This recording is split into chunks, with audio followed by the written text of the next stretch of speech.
En fait, il était prévu au départ un concert pour célébrer les 25 années de Mbala. Mais vu la sortie de l'album, le dernier en date, l'album 4 sur 24, on va en parler. Et puis voilà, donc il y a eu chevauchement aussi avec la préparation du documentaire. Alors, on s'est dit, bon, en attendant que le concert se mette en place, on peut déjà lancer le documentaire. Mais alors, pourquoi justement un documentaire 52 minutes qui retrace l'histoire de Mbala? Pourquoi éprouvez-vous le besoin de retracer cette histoire? Y a-t-il du flou? Oui, tout à fait, parce que pour la communauté, Mbala est un groupe d'ailleurs qui porte l'étiquette jusqu'à ce jour de l'université, ce qui n'est pas totalement vrai, même si à un moment donné, il s'est déroulé une sorte d'entente en fait entre les anciens lycéens.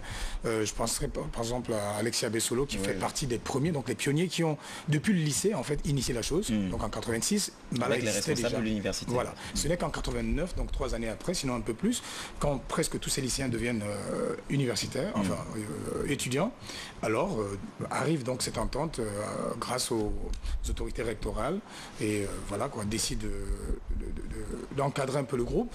Du coup, de facto, on a pris cette appellation de orchestre de l'université. Mais en fait, Mbala n'a jamais été l'orchestre de l'université. Donc il est question d'apporter un petit éclairage aussi à travers sur l'histoire. Voilà. D'où le titre de ce documentaire, une histoire, une vie, un succès. Une histoire, une vie, un succès. La projection, c'est demain à 18h. Demain à 18h. À l'auditorium de la RTG chaîne 1. Tout à fait. Et toujours dans le cadre de cette célébration des 25 ans de l'orchestre, il y a ce dernier album. Tout à fait. Cet album qui est dans les bacs, l'album que je vous offre, Martial. Merci l'album 4 sur 24, dont on n'a pas véritablement commencé la promotion, même s'il y a quelques clips qui commencent déjà à être diffusés. Et j'en profite, si vous me permettez, très rapidement, pour remercier la RTG chaîne 1, qui est quand même une sorte de partenaire, on va le dire, parce qu'elle fait beaucoup. Alors, je vais vous redonner d'abord le CD pour pouvoir voilà, le présenter à la caméra. C'est l'album, le dernier en date de Mbala, qui est voilà, dans les discothèques.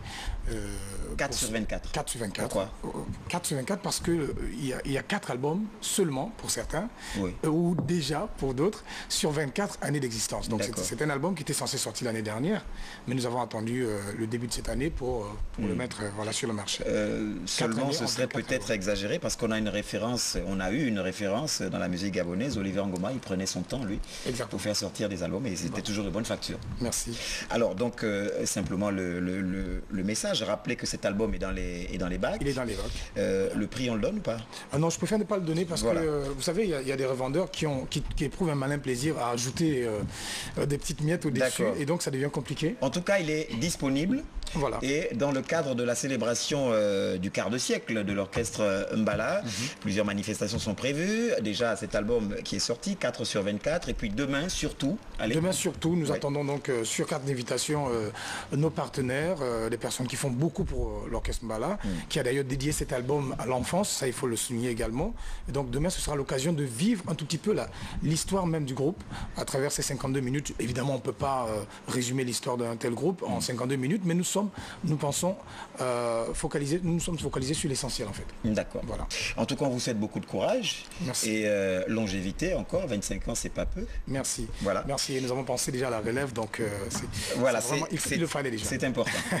Je rappelle simplement que nous étions avec notre invité, Jean-Jacques Maïs, sociétaire du groupe Mbala. Mbala qui a 25 ans cette année et qui met donc dans les bacs ce dernier album, donc 4 sur 24. Il est déjà en vente et surtout la projection demain à 18h à l'auditorium de la RTG chaîne 1 qui est partenaire de ce film documentaire retraçant l'histoire de l'orchestre. Juste vous rappeler que le chef de l'État Ali Bongo Ondimba poursuit sa tournée dans l'Ottogoué où demain il préside justement dans le cadre du 7e Conseil des ministres délocalisé un Conseil des ministres à 10h.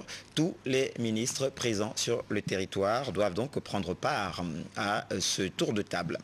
Donc m'ont accompagné bien sûr Jean-Augustin Ziengui, Paulin Siaki, Jean-Pierre Moussouami qui se joignent à moi et à toute l'équipe d'antenne dirigée par Don Filimba pour vous dire merci d'avoir suivi le journal. Bonne suite des programmes sur la RTG chaîne 1. À demain 20h.